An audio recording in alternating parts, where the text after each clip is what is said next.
Magandang umaga muli mga bata. Ang ating asignaturang pag-aaralan ngayon ay Araling Panlipunan 2. Nasa pang-apat na quarter na tayo, pangatlo hanggang pang-apat na linggo. Ang ating paksang aralin ay karapatan ko, tungkulin ko, gagampanan ko. Ang layunin para sa araling ito ay naipapaliwanag na ang mga karapatang tinatamasa ay may katumbas na tungkulin bilang kasapi ng komunidad. Bago tayo mag-umpisa sa ating aralin, nais ko munang bigyan ng pagkilala at pasasalamat ang gumawa ng module na ito mula sa Division ng Parañaque. Maraming salamat po.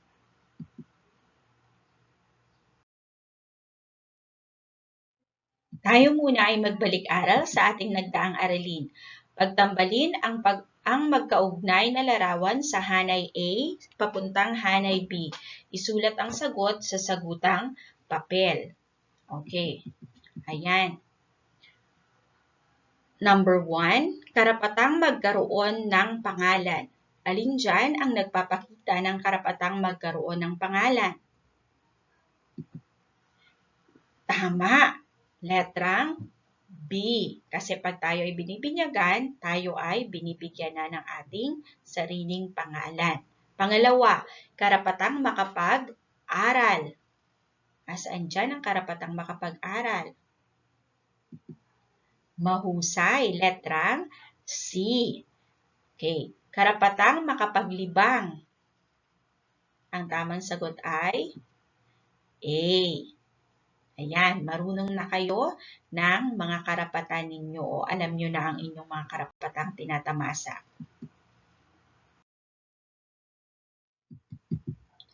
Ang mga batang Pilipino ay may mga tungkuling dapat gampanan upang maging maayos, mapayapa at maunlad ang kanyang komunidad.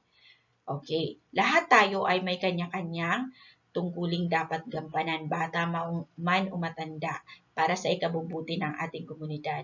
Ngayon ay sama-sama nating basahin at alamin ang mga tungkulin sa komunidad ng bawat batang tulad ninyo. Una, ayan. Tungkulin nating tumawid sa tamang tawiran at sumunod sa batas trapiko. Okay, bakit kailangan nating gawin ito? Sapagkat para mapanatiling ligtas o upang mapanatiling ligtas tayo sa pagtawid natin sa kalsada. Kailangan sumunod tayo para walang aksidenteng magaganap. At maiiwasan din natin ang gulo.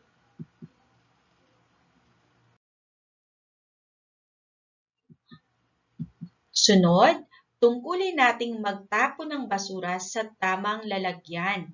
Okay, bilang isang mabuting miyembro ng komunidad, dapat alam mo kung saan itatapon ang iyong mga basura. Okay, dyan sa larawan makikita natin nakasegregate o nakahiwa-hiwalay ang bawat basura. May basura para sa mga glass, may basura para sa plastic, sa cans, sa mga papel, meron ding basurang ganon. Para nakahiwa-hiwalay na. Kailangan matuto tayong magtapon ng ating basura sa tamang lalagyan. Sunod, tungkulin nating makilahok sa mga programang pangkalinisan at pangkalusugan ng ating komunidad. Okay, dito mas lalo dapat tayong sumali kasi ito ay para sa atin. Pag malinis ang ating komunidad, mapapanatili nating malinis, syempre magiging malusog ang mga naninirahan dito kasi may iwasan natin ang pagkakaroon ng sakit.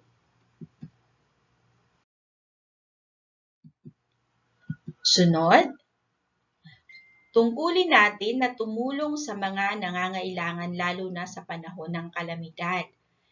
Okay, di ba? Iba't iba ang kalamidad natin. May sunog, may pagbaha, o bagyo, may lindol.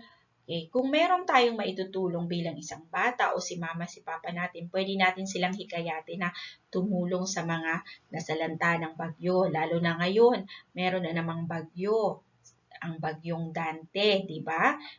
Kung nanonood kayo ng news, meron na namang mga nasalanta ng bagyo, nawala ng bahay, okay, namatayan, pwede tayong makatulong kahit papano sa ating kapwa pag may nag-ikot sa atin na hihingi ng tulong. Okay, dagdag na kaalaman, narito ang ilan pang tungkulin sa ating komunidad, tahanan, sa ating sarili, at sa simbahan. Okay, una, tungkulin sa aking komunidad. Ano-ano yon? Pangalagaan ang maayos at malinis na pamahalaan. Okay, paano natin papangalagaan?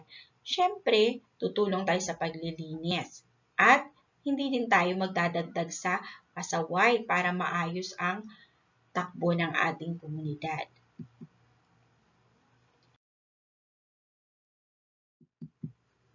Sunod, makibahagi sa gawain kasama ng ibang miyembro nito.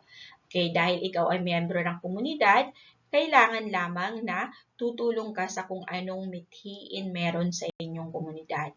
Pangatlo, magkaroon ng pagkukusang maglingkod sa pamayanan.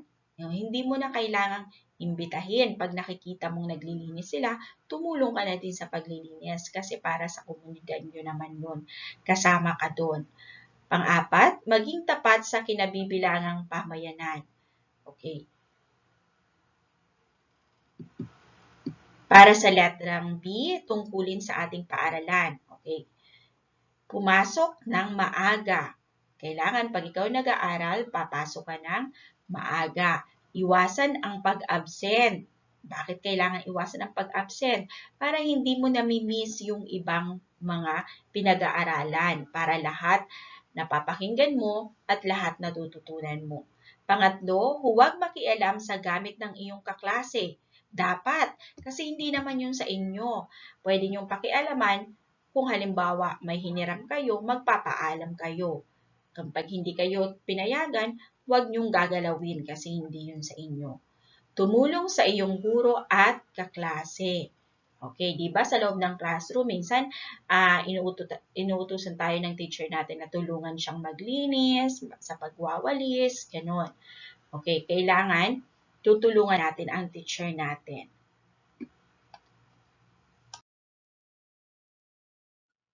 Sunod, mag-aral ng mabuti. Siyempre, kailangan pag pumapasok tayo sa paaralan para hindi naman sayang ang ating mga baon, hindi sayang ang pagod natin sa paglalakad, hindi din sayang ang pagod ni Mama sa pag-aasikaso sa inyo, kailangan mag-aral kayo ng mabuti. Pang-anim, huwag mangbuli. Okay, huwag makikipag-away. At ang panghuli, magsuot ng tamang uniforme pagpapasok sa paaralan. Okay, para naman sa ating tungkulin sa ating sarili, pakaingatan ang kalusugan. Dapat lagi nating iingatan ang kalusugan natin, lalo na sa panahon ngayon. Di ba po? Okay, mahirap magkasakit. Pangalawa, maging responsable sa pag-aaral. Kailangan mag-aral kayo ng mabuti. Para sa inyo din yan. Walang makakanakaw niyan sa inyo. Yan ang tanging dala-dala niyong kayamanan. Okay, sunod, umiwas sa masamang kasama. Pag nakikita mo na bad yung taong sinasamahan mo, umiwas ka na para hindi ka madamay. O kung hindi ka man umiwas, tulungan mo siyang magbago kung kaya mo siyang matulungan. Pang-apat, tumulong sa iba. Okay.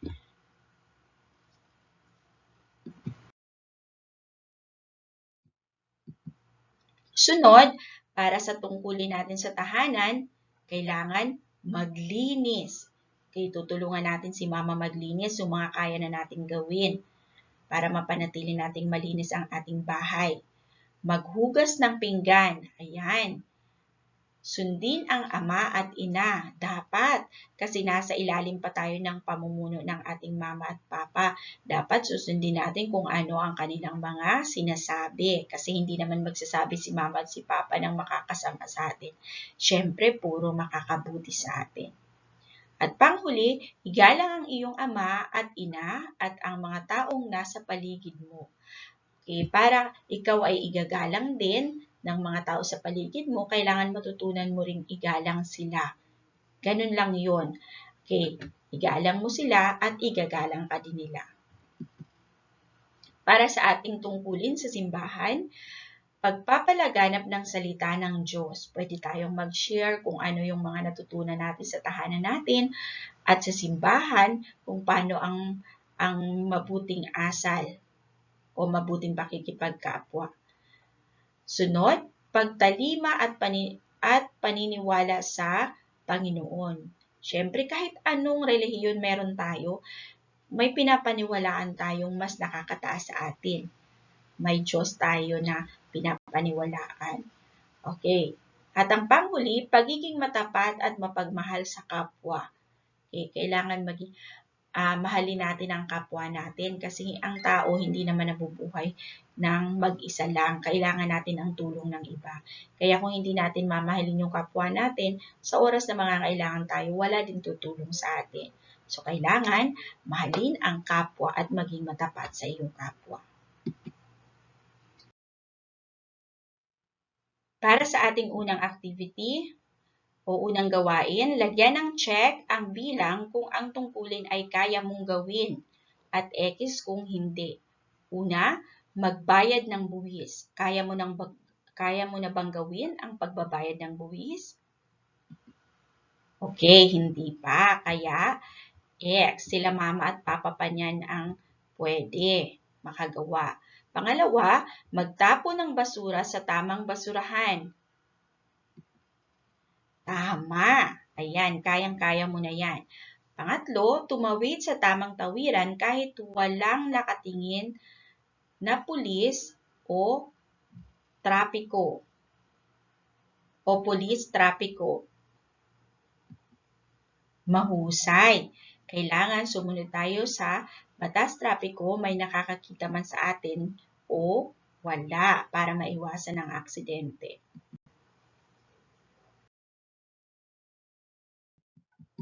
Ngayon naman, suriin natin ang mga sumusunod. Isulat sa inyong sagutang papel ang tama kung tama ang isinasaad ng natungkulin sa pangungusap at mali naman kung hindi. Una, pinagsabihan mo ang iyong kaklase na huwag sulatan ang pader ng inyong paaralan. Tama ba to o mali? Mahusay, tama. Kasi pag sinulatan niya, magiging madumi na ang ating paligid. Kaya kailangan saasawayin mo o pagsasabihan mo. Pangalawa, nakipag-away ka sa iyong kaklase. Tama ba o mali? Mali. Okay. Dapat, di ba, sabi ko kanina, kailangan maging mabuti ka sa iyong kapwa. Pangatlo, sumunod sa batas trapiko. Tama. Yan, mahusay. Para sa ating tayain, isulat ang letra ng tamang sagot sa inyong papel. Bibigyan ko kayo ng 5 segundo para sagutin ang bawat tanong. Una, alin sa mga sumusunod ang nagpapakita ng tungkulin sa komunidad? A. Pagtapon ng basura sa ilog. B. Pagsunog ng mga tuyong dahon at damo. C. Pagtawid sa tamang tawiran at pagsunod sa batas trapiko. Pangalawa, alin sa mga sumusunod ang tungkulin ng bata sa paaralan? A. Maglaro. B. Maghugas ng pinggan. C. Sumunod sa guro at tumulong sa mga kaklase. Pangatlo, alin sa mga sumusunod ang tungkulin natin sa simbahan? A. Tumulong sa gawaing bahay. B. Pag-iingat ng ating kalusugan. O C. Pagsamba at paniniwala sa Panginoon.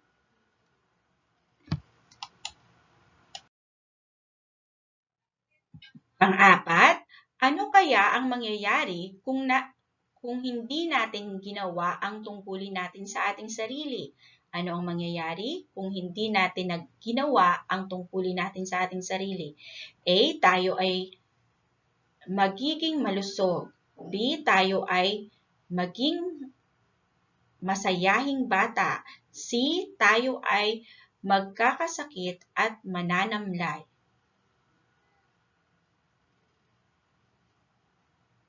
Panglima, bakit mahalaga ang pagsunod sa ating tungkulin sa komunidad?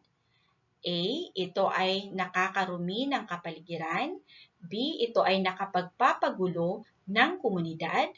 O letter C. Ito ay nakakatulong sa pagiging maayos at malinis ng ating komunidad.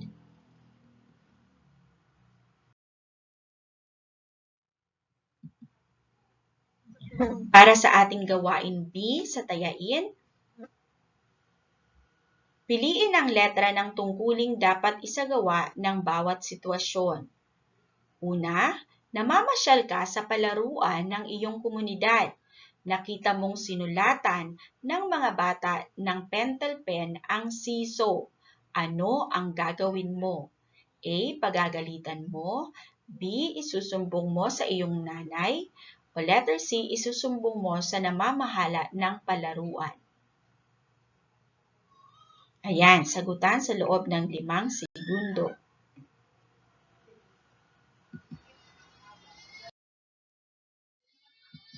Sunod, nakita mong nagtatapon ng basura sa ilog ang iyong bunsong kapatid. Ano ang gagawin mo? A. Pagagalitan. B. Hindi papansinin. C. Pagsasabihan at sasabihin ang masamang na idudulot nito. Pangatlo, marami kang nakitang mga nakatambak na bote at dyaryo sa gilid ng kalsada. Ano ang gagawin mo? A. Hindi papansinin ang nakita. B. Pupulutin at itatapon sa tamang basurahan. O letter C. Tatawagin ang nanay para siya ang pumulot ng basura.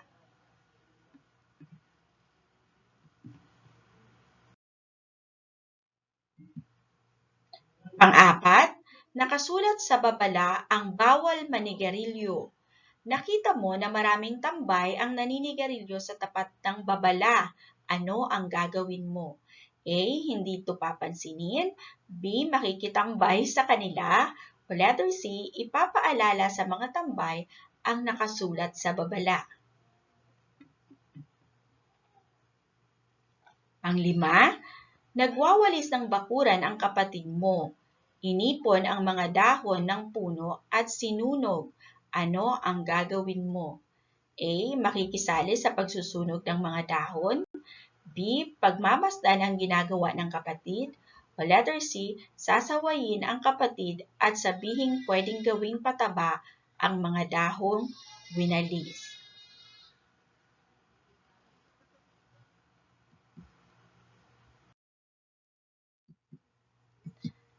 Para sa ating likhain, makapagbigay ng kahalagahan ng pagtupad ng tungkulin sa komunidad sa pamamagitan ng paggawa ng collage. Yan ang inyong tungkulin.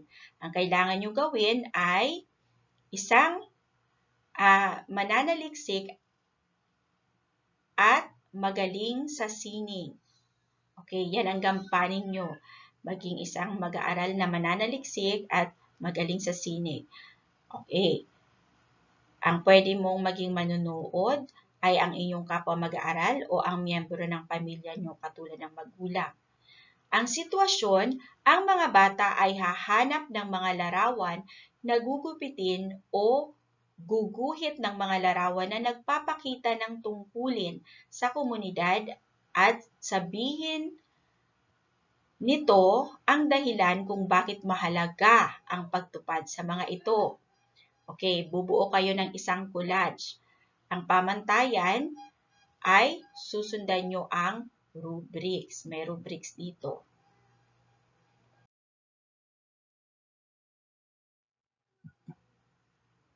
Okay, panuto.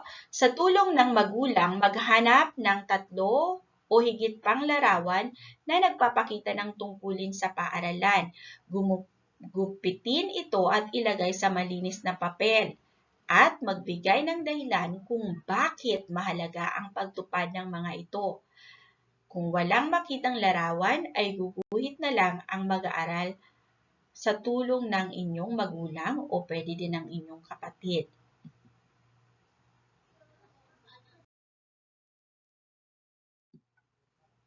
Okay, mamamarkahan ang inyong ginawang collage gamit ang rubrics na ito.